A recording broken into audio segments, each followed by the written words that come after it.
மண்டைக்காடு பகவதி அம்மன் கோயில் கும்பாபிஷேக விழாவை ஒட்டி மேல் சாந்தி நடந்து சென்று புனித நீர் எடுத்து வந்த சம்பவம் குமரியில் பெரும் பரபரப்பை ஏற்படுத்தியுள்ளது.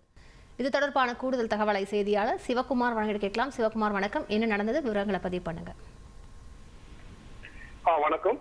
கன்னியாகுமரி மாவட்டத்தில் பெண்களின் சபரிமலை என்று அழைக்கப்படும் மண்டைக்காடு பகவதி அம்மன் கோவில் கடந்த 2021ஆம் ஆண்டு ஜூன் 2ஆம் தேதி தீ விபத்து ஏற்பட்டது. விபத்தில் கருவறை மேற்கூரை முழுவதும் எரிந்து நாசமானது. இந்த சம்பவம் பக்தர்கள் பெரும் அதிர்ச்சியை ஏற்படுத்தியது. பக்தர்கள் வேண்டுகோளை ஏற்று தேவச பிரசன்னம் பார்க்கப்பட்டு பரிகார பூஜை நடத்தப்பட்டன. தேவ பிரசனத்தில் ஆகம விதி மீறாமல் திருப்பணிகள் செய்ய வேண்டும் என கூறப்பட்டிருந்தது. அதன்படி திருப்பணிக்கான ஏற்பாடுகள் ரூபாய் 1,70,00,000 மதிப்பிலான திருப்பணிகள் அமைச்சர் சேகர் பாபு அவர்கள் துவங்கி வைத்தார். ஆகம விதிக்கு உட்பட்டு புதிய உத்தரம், பட்டியல், கழுக்கோள் அமைத்து நடந்து முடிந்தது. கடந்த 4 வருடங்கள் நடந்து முடிந்தது. திருப்பணி நிறைவடைந்த நிலை வரும் மே மாதம் 11ஆம் தேதி ராஜகோபுரம் கும்பாபிஷேகம் நடத்துவதற்கு கோவில் நிர்வாகம் முடிவு. சார், என்னோட ரெசிக்னேஷன்.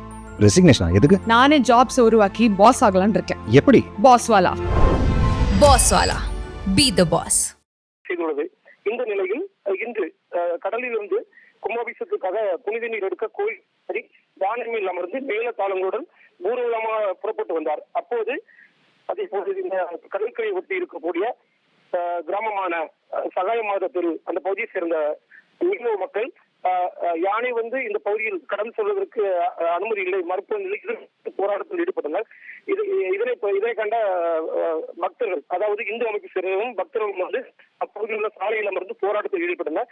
இரு தரப்பினரிடையும் போலீசார் பேச்சுவார்த்தை நடத்தினர். அப்ப பேச்சுவார்த்தையில் இந்து அமைப்பினர் கலைந்து சென்றனர். அதன் பின்பு மேல்சாந்தி கோயில் அருகே யானை நிறுத்தி விட்டப்பட்டு மேல்சாந்தி நடந்து, அதாவது சகாயமத பிரச்சனைக்குரிய பகுதியான அந்த சகாயமத திருப்பகுதியாக மேல்சாந்தி நடந்து கடலில் புதிய நீரை எடுத்துக்கொண்டு தலையில் கும்பத்தை சுமந்து அந்த பிரச்சனைக்குரிய பகுதியில் நடந்து நின்று கொண்ட யானையின் மீது அமர்ந்திருந்த பூசாரி மீது இந்த புனித நீரை, அதன் பின்பு யானை ஊர்வலமாக புறப்பட்டு கோயிலுக்கு சென்றடைந்தது. விரிவான விவரங்களுக்கு நன்றி சிவகுமார்.